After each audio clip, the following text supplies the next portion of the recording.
Olá, meus queridos amigos. É um prazer tê-los aqui. Esteja você assistindo pelo YouTube, Instagram ou ouvindo pelo podcast, seja bem-vindo. Eu amo essa pequena história do presidente Mitt Romney, que foi membro da primeira presidência. O presidente Romney sentiu que sua esposa Ida estava perdendo a audição. Ele estava certo disso e tentou convencê-la de fazer um check-up e talvez comprar um aparelho de audição.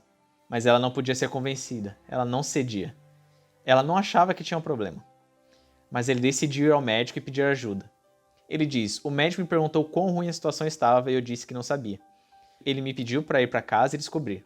O médico me instruiu que fosse a uma sala afastada da casa e chamá-la e ir chegando mais e mais perto até que ela ouvisse. Então ele decidiu ir para casa e tentar. Seguindo as instruções do médico, eu a chamei do quarto enquanto ela estava na cozinha, sem resposta. Eu cheguei mais perto e falei de novo, sem resposta. Então eu cheguei bem perto, já na porta da cozinha, e falei: Ida, você tá me ouvindo? E ela respondeu: o que foi, Marion? Eu já te respondi 3 vezes. De quem realmente era o problema de audição? Hoje vamos estudar o que o Senhor disse a um grupo de pessoas que tinham um problema de audição. Indivíduos que estavam ficando surdos e nem percebiam. Doutrina e Convênios não foi escrita em ordem cronológica. É só você abrir na página 9, logo depois da introdução, que você já consegue ver isso. A seção 1 não foi a primeira das revelações, das sessões recebidas na restauração. Em novembro de 1831, Joseph já tinha recebido mais de 60 revelações e ele sentiu que os membros da igreja precisavam conhecer mais amplamente o que o Senhor já tinha dito, o conteúdo dessas revelações, ter acesso a elas. O mandamento do Senhor de publicá-las veio ao profeta e ele e seus companheiros deram o nome de Livro de Mandamentos para o governo da Igreja de Cristo. Eu já fiz um vídeo falando sobre isso que você vai poder ver clicando aqui em cima. Vai aparecer na sua tela. Ou aqui embaixo, na descrição do vídeo. Eu vou deixar o link. Muitos autores vão ter um colega ou uma pessoa notável para fazer seu prefácio ou convite para o seu livro. Adivinha quem fez o prefácio de Doutrina e Convênios? O próprio Senhor. O Senhor não só deu aprovação para publicar o livro, mas ele revelou o prefácio. Na sessão da tarde da conferência de 1º de novembro de 1831, o profeta estava sentado perto da janela, olhando como que se fosse para o céu. Ele ditaria uma frase, Sidney Rigdon escreveria e leria de volta para Joseph. Joseph diria: está correto. Ele ditaria outra frase e o processo se repetiria. No dia seguinte, Oliver Cowdery leu o conteúdo completo da revelação aos presentes e aí formariam o que se chamou de Livro de Mandamentos. Olha o que ele diz no versículo 6. Eis que esta é minha autoridade e a autoridade de meus servos e o meu prefácio ao livro de meus mandamentos, os quais lhes dei para que os publicassem para vós, ó habitantes da terra. Você pode procurar na livraria, na Amazon, qualquer lugar no mundo, um livro que tenha como autor do prefácio o Senhor Jesus Cristo ou outro membro da deidade. Você não vai encontrar. Doutrina e Convênios é único nesse sentido. O presidente Ezra Taft Benson ensinou: Doutrina e Convênios é o único livro do mundo que tem um prefácio escrito pelo próprio Senhor. Ele declara ao mundo que sua voz é para todos os homens, que a vinda do Senhor está próxima e que todas as verdades encontradas em Doutrina e Convênios serão cumpridas. Ok, a seção de Doutrina e Convênios, não sendo a primeira revelação recebida, é, no entanto, o que o Senhor Jesus Cristo gostaria que lêssemos primeiro. E qual é a primeira palavra que Ele quer que nós leamos? Vamos ver, versículo 1. É escutai. Deus quer que nós escutemos. E o que Ele quer que nós ouçamos? A voz dele, que habita no alto. Ele quer que ouçamos sua voz. Agora, considerando o que sabemos sobre a grande apostasia e como o mundo cristão via revelação e escrituras, por que você acha que escutai é significativo como primeira palavra? Eu acho que é porque ela imediatamente estabelece a verdade de que Deus fala ao homem. Essa verdade é restaurada na primeira palavra da seção 1. Deus tem voz e ele fala. Por séculos essa voz foi silenciada pela apostasia. Muito do mundo cristão tinha abandonado a ideia de que Deus ainda poderia falar ao homem ou que ele se importava com o homem. Eles apertaram o mudo, de certa forma. Estavam surdos a essa voz, mesmo que achassem que não tinham problema de surdez, como na história do presidente Romney. Todos esses escutai a voz, são adressados a quem? Versículo 1. Escutai, antes de tudo, ó povo da minha igreja. Quem está falando a eles? diz a voz daquele que habita no alto e cujos olhos estão sobre todos os homens. Então, confia em mim, porque você precisa confiar no que eu vejo. Eu habito no alto, eu vejo as coisas de uma perspectiva mais alta. Às vezes falamos da visão daqueles que estão numa torre, um atalaia, os profetas. Imagina um ângulo divino, de uma elevação celestial, mais alto ainda. Ele que habita no alto, ele cujos olhos estão sobre todos os homens.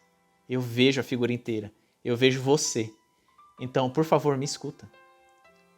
Eu não acho que Deus precise mostrar suas credenciais, mas depois de séculos de apostasia, ele julgou importante fazê-lo.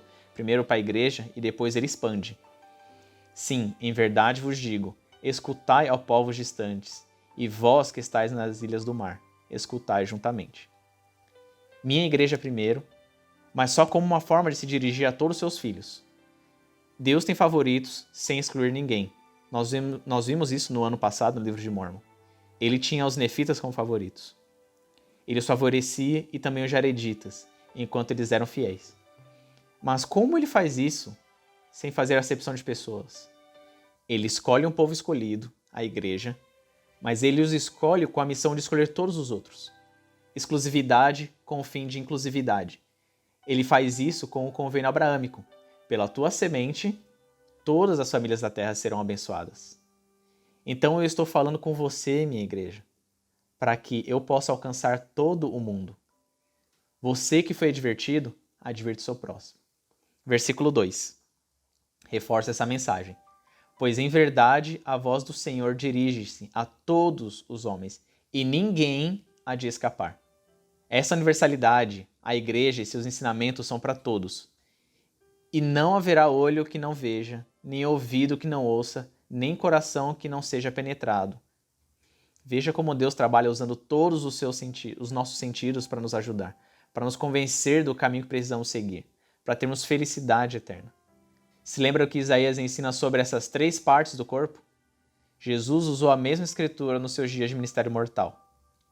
Engorda o coração deste povo, e faz-lhe pesados os ouvidos, e fecha-lhes os olhos, para que não veja com seus olhos, e não ouça com seus ouvidos, nem entenda com seu coração, nem se converta, e ele o venha sarar. É incrível o que o adversário faz para turvar nossos olhos, fechar nossos ouvidos, endurecer nossos corações, para que não consigamos ver, ouvir, sentir as verdades do Evangelho de Jesus Cristo. Lembra o que o rei Benjamim advertiu seu povo? E estas são as palavras que ele disse e fez com que fossem escritas, dizendo: Meus irmãos, todos que vos haveis reunido, vós que podeis ouvir as palavras que hoje vos direi, pois não ordenei que viesseis aqui para ouvir levianamente as palavras que direi, mas para que escuteis e abrai os ouvidos para ouvir, e o coração para entender, e vossa mente para que os mistérios de Deus vos sejam revelados. Percebe? É a mesma coisa. Tem sido dito no Velho Testamento, nos tempos de Jesus, na terra, durante a apostasia. Acorda, mundo. Deus está falando. Essa é a voz de advertência que ele fala no versículo 4. E por meio de quem virá? E a voz de advertência irá a todos os povos pela boca de meus discípulos, que escolhi nesses últimos dias. Eu os escolhi porque eles me escolheram. E por me escolherem, serem escolhidos, eu os envio para escolherem todos os outros, para que sejam escolhidos também. Versículo 5. E elas irão e ninguém os deterá. Isso deve confortar todo missionário na luta, toda presidente sobrecarregada da cidade de socorro, todo discípulo de Jesus Cristo, chamado por Deus para compartilhar a voz de advertência. Você não pode ser parado, pelo menos não pelo que vem de fora. Você só pode ser parado por si mesmo. Nenhuma mão ímpia pode impedir o progresso do trabalho, porque o Senhor o disse. Porque eu, o Senhor, os mandei ir. Lembre-se do que Nefe nos assegurou sobre os mandamentos de Deus. Ele sempre provê um caminho pelo qual suas ordens possam ser cumpridas. Essa é sua promessa e seu poder. No versículo 6, ele diz que é sua autoridade.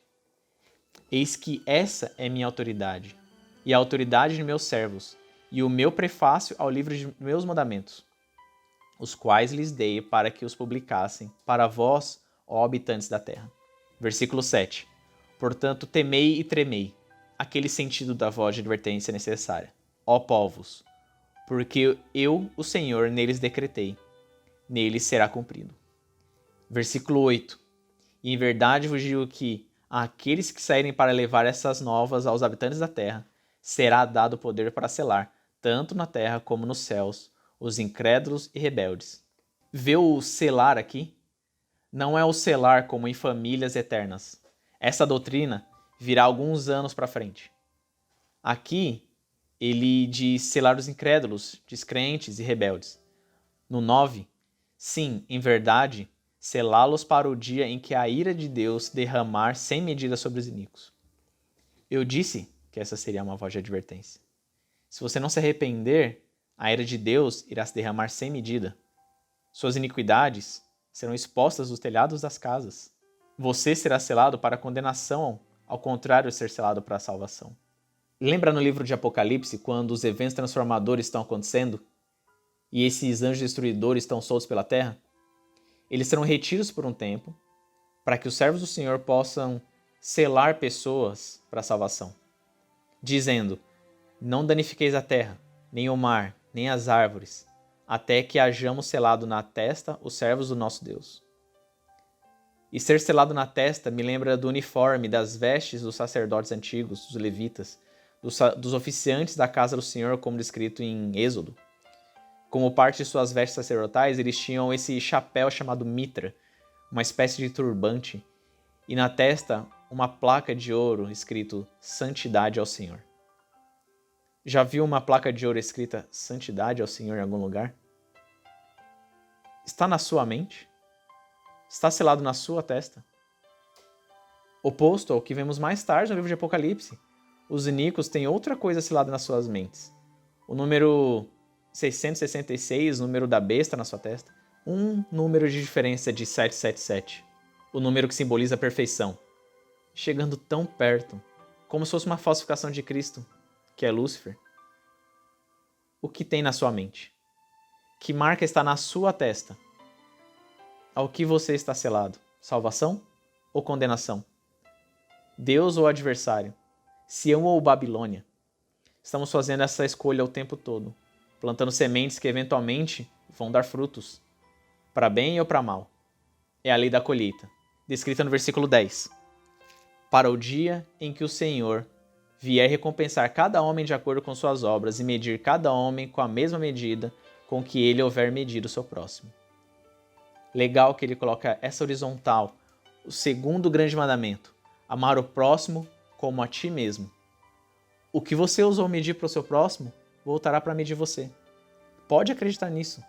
Isso foi assinado, selado e entregue em mãos. E a única forma de dar a volta nisso, se você mandou negatividade, é através do arrependimento. Pode chamar de karma, ioiô, eu chamo de lei da colheita.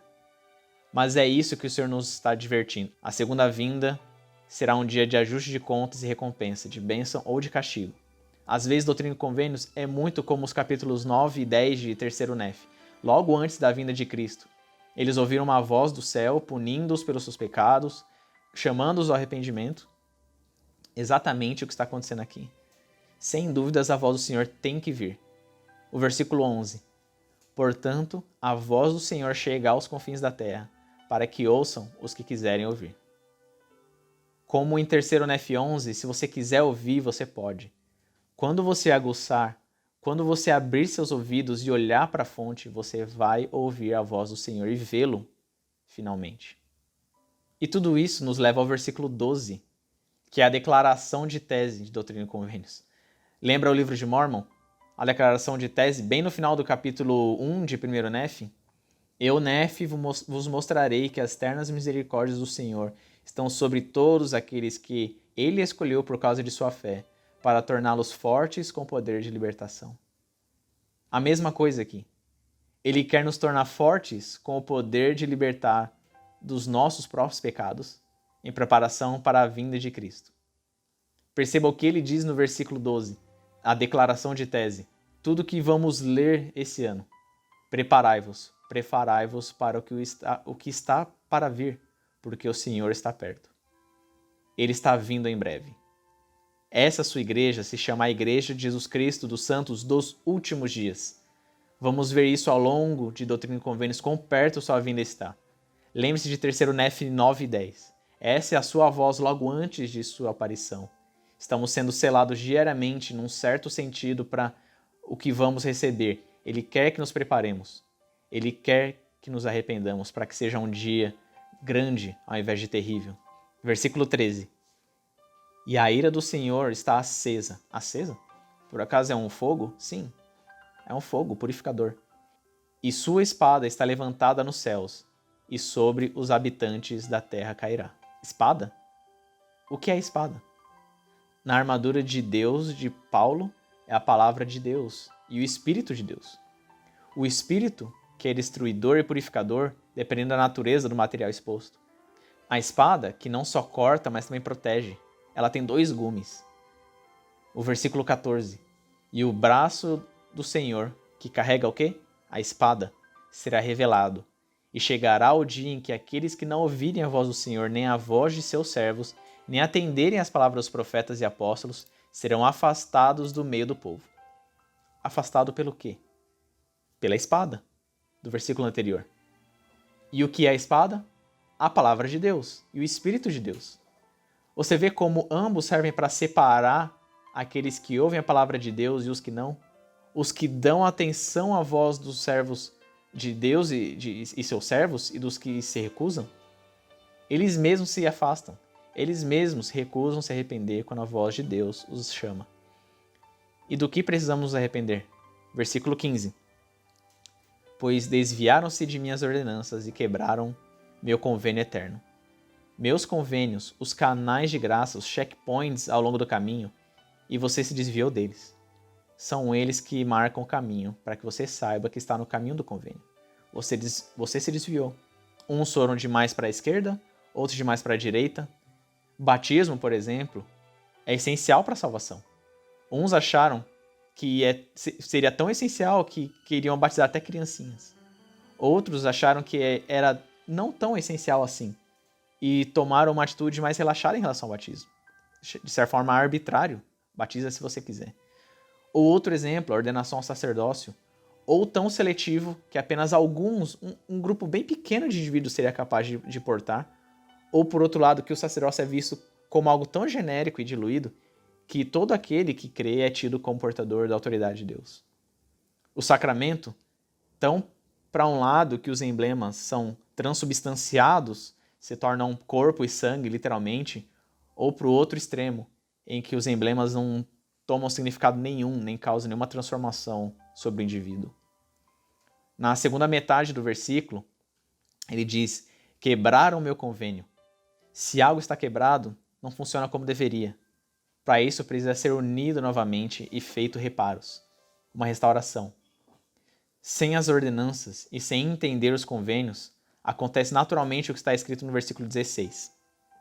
Não buscam o Senhor para estabelecer sua retidão, mas todo homem anda em seu próprio caminho e segundo a imagem de seu próprio Deus, porque eles não mais reconhecem o Deus verdadeiro. O mundo estabeleceu o altar que Paulo ensina, o altar para o Deus desconhecido, ou pior, não um Deus desconhecido, mas eles mesmos, cuja imagem é a semelhança do mundo e cuja substância é a de um ídolo que envelhece e perecerá em Babilônia, o mundo da qual ele está nos advertindo. Sim, Babilônia, a grande, que cairá. E como você fala sair da Babilônia em uma palavra? Arrependa-se. Como você fala prepare-se para a vinda do Senhor em uma palavra? Arrependa-se. Como você traduz todas as palavras do Senhor em uma palavra? Arrependa-se. E Jesus fez isso possível. Versículo 17.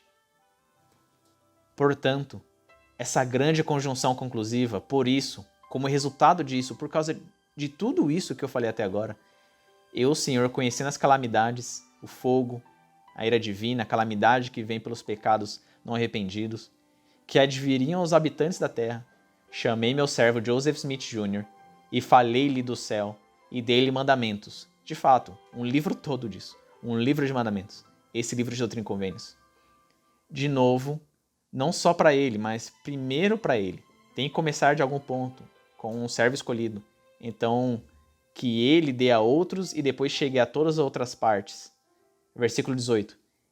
E também a outros dei mandamentos de proclamar essas coisas ao mundo. E tudo isso para que se cumprisse o que foi escrito pelos profetas.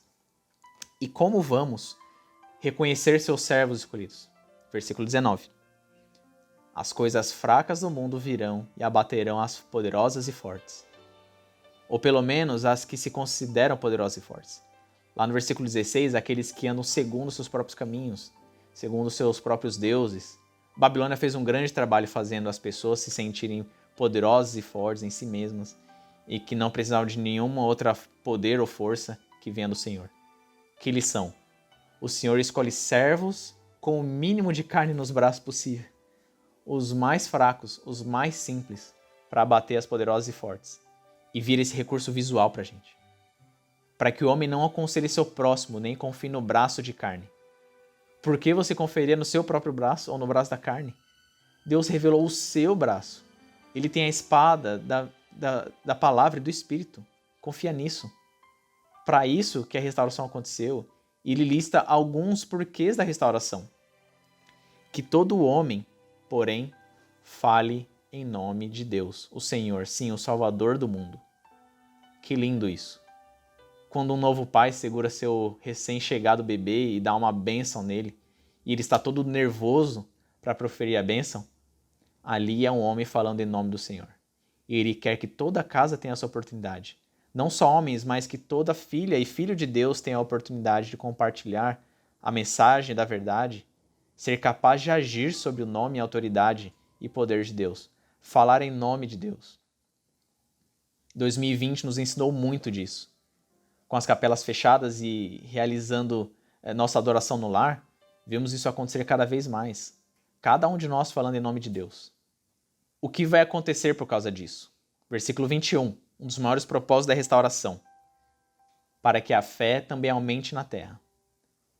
O Salvador perguntou em Lucas 18, quando vier o Filho do Homem, porventura achará fé na terra? A restauração tem como intenção responder essa pergunta, um grande sim, nos chamando e nos comissionando, ao nos designar e autorizar, nos pedindo que falemos em seu nome, convencendo o fraco e simples a ir espalhar a mensagem do Evangelho como poderoso e forte. Fé está aumentando na terra, a despeito do que o mundo acredita que é o adversário, que ele quer que nós acreditamos. Fé está aumentando. Os céus estão abertos, derramando inúmeras bênçãos, nos dando mais escrituras para estudar, novas missões a realizar, corrigir convênios e demarcar o caminho estreito para nos guiar, para que o meu eterno convênio seja estabelecido. Vai dar trabalho. Nós precisamos estar dispostos a fazer o que for preciso, o que nos for pedido. E a mensagem é repetida para reforçar, para que a plenitude do meu evangelho seja proclamada pelos fracos e pelos simples, aos confins da terra, e perante reis e governantes. Se você se sente simples demais, inadequado demais para fazer o trabalho, aprende aqui que é sua simplicidade e sua fraqueza que te qualifica para isso. É essa inadequação que te faz adequado. Uma ironia bonita. Lembra Éter 12:27? Ele precisa dessa humildade para trabalhar conosco. É quando depositamos nossa confiança nele. Não importa quanta massa você consegue colocar no seu braço, o braço dele é mais forte. Quando estou fraco, então estou forte, disse Paulo. Versículo 24. Eis que eu sou Deus e disse-o. Estes mandamentos são meus e foram dados a meus servos em sua fraqueza, conforme a sua maneira de falar, para que alcançassem entendimento. E se não fosse na nossa maneira de falar, como entenderíamos? Quando ele fala por parábola, nós não entendemos. Quando fala em símbolos, como em Apocalipse, nós não entendemos.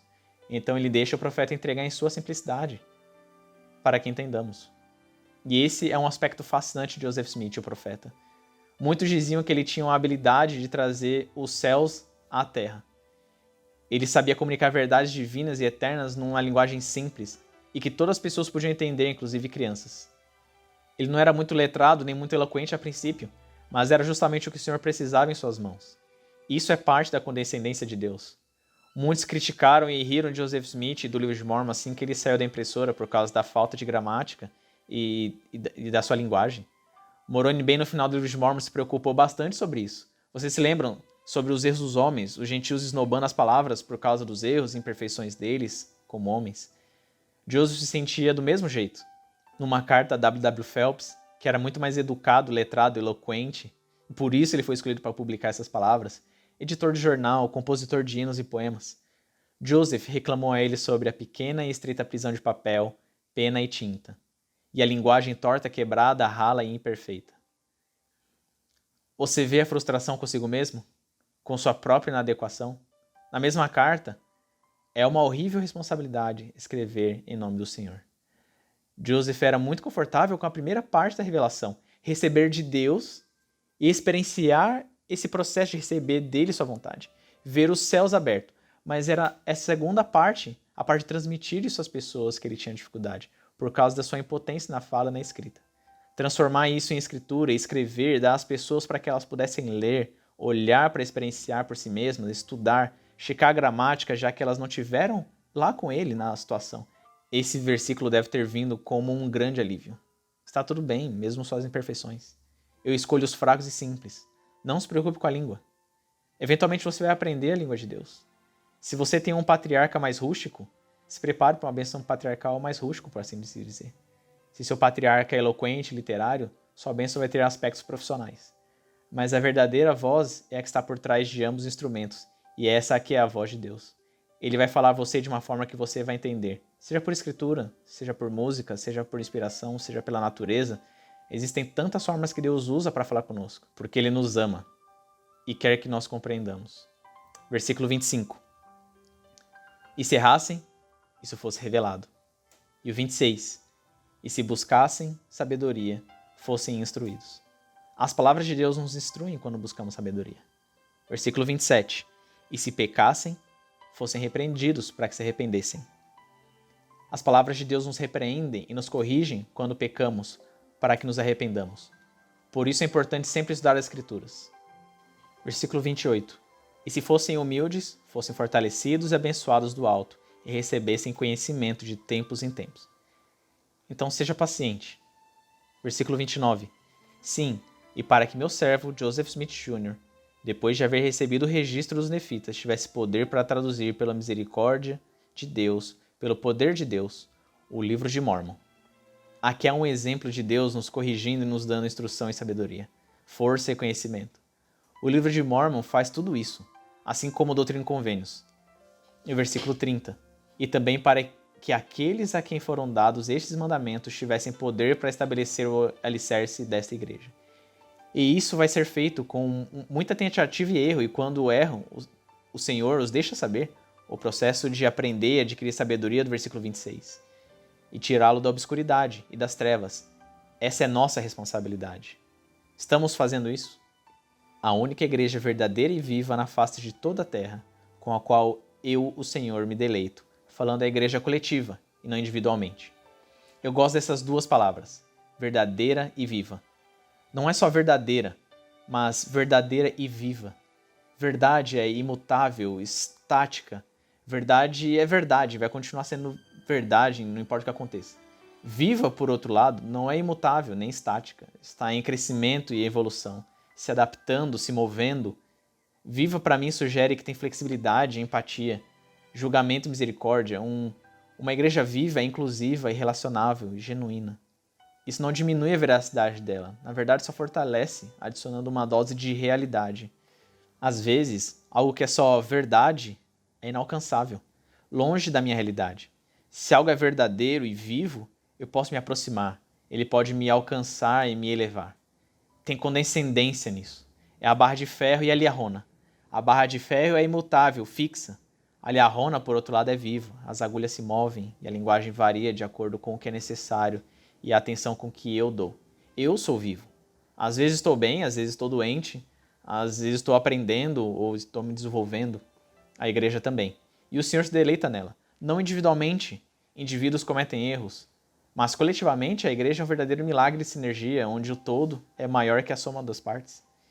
Isso não significa que o pecado consegue ficar escondido ou que o Senhor desculpa o pecado não arrependido no seu reino. Versículo 31. Pois eu, o Senhor, não posso encarar o pecado com o mínimo grau de tolerância.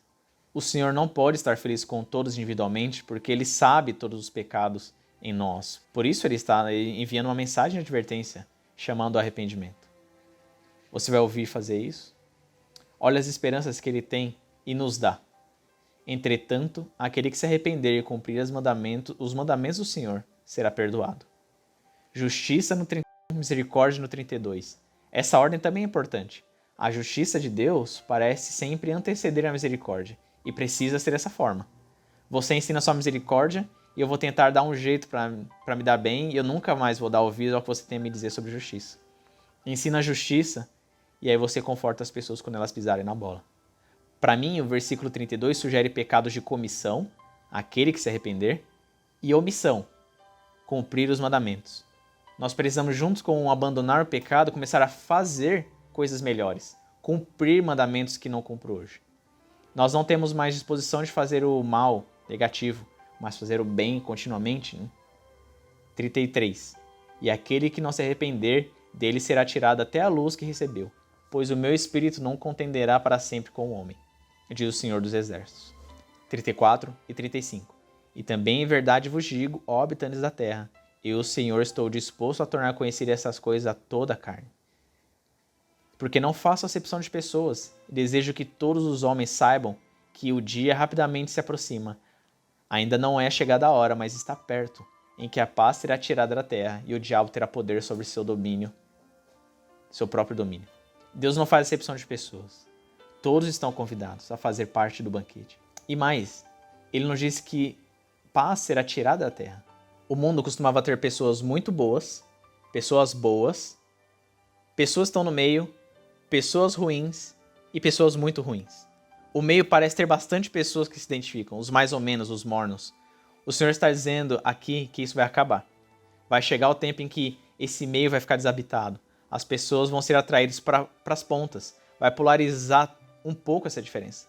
As pessoas vão ficar ou muito boas, muito justas, fiéis, retas, ou muito iníquas e perversas.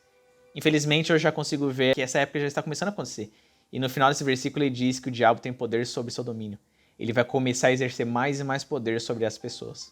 Já percebeu que muitos pecados dos nossos dias são de vício? Com o vício, o diabo controla o arbítrio, a capacidade de escolher dos indivíduos. São as correntes do inferno que as escrituras e profetas modernos tanto falam. Por outro lado, no versículo 36, e também o Senhor terá poder sobre os seus santos e reinará em seu meio e descerá para julgar Idumeia, ou seja, o mundo. Parece haver completa obediência nesse estágio, nos dois polos, mas por razões completamente diferentes. No lado do adversário, obediência ao vício, às correntes do pecado. No lado do Senhor, não é vício, não é compulsão, é submissão. No lado do adversário, eu não consigo deixá-lo. No lado do Senhor eu jamais escolheria sair do lado dele. Consegue ver a diferença entre iniquidade e retidão? Consegue ver isso acontecendo em nossos dias? Consegue ouvir Josué, talvez, nos desafiando, escolhei hoje a quem servireis? A era da polarização é a nossa. Quando começa o tiroteio, não é hora de ficar no meio. Você tem que escolher um lado e pular dentro de uma trincheira. Versículo 37. Examinai estes mandamentos. Não é hora de buscar os mandamentos. Nesse ponto, nós já temos que saber onde eles estão. Temos que examiná-los. Não só passe por cima, não os leia levianamente. De fato, não leia a doutrina e convênios este ano. Estude a doutrina e convênios este ano, como se sua vida dependesse disso, porque ela depende. Porque são verdadeiros e fiéis. Você vai ver as evidências, as provas disso na sua vida. E as profecias e as promessas neles serão todas cumpridas. Se você está tendo desafio com qualquer aspecto do Evangelho, comece a vivê-lo e você também verá que ele é verdadeiro. Deus vai cumprir suas promessas. Versículo 38. O que eu, o Senhor, disse, está dito, e não me desculpo. E ainda que passem os céus e a terra, minha palavra não passará, mas será toda cumprida. O tema de 1 Nef 3,7. Seja pela minha própria voz ou a voz de meus servos é o mesmo. O próprio Senhor está dizendo que agora sua autoridade está na terra com seus servos. Não precisa ficar esperando descer do céu sua voz para todas as coisas. Elas também se encontram na terra através de seus servos. É o mesmo.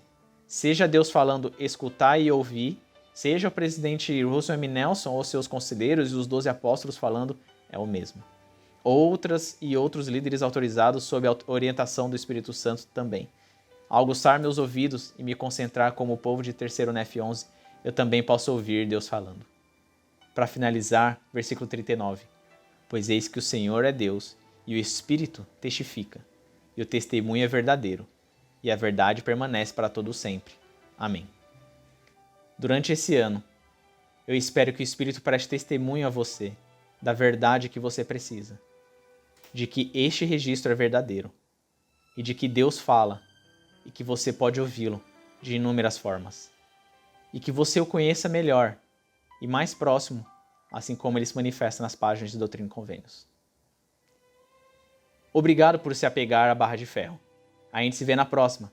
Não se esquece de se inscrever no canal, ativar a notificação para você conhecer quando o próximo vídeo chegar e também seguir a gente nas redes sociais. A Barra de Ferro.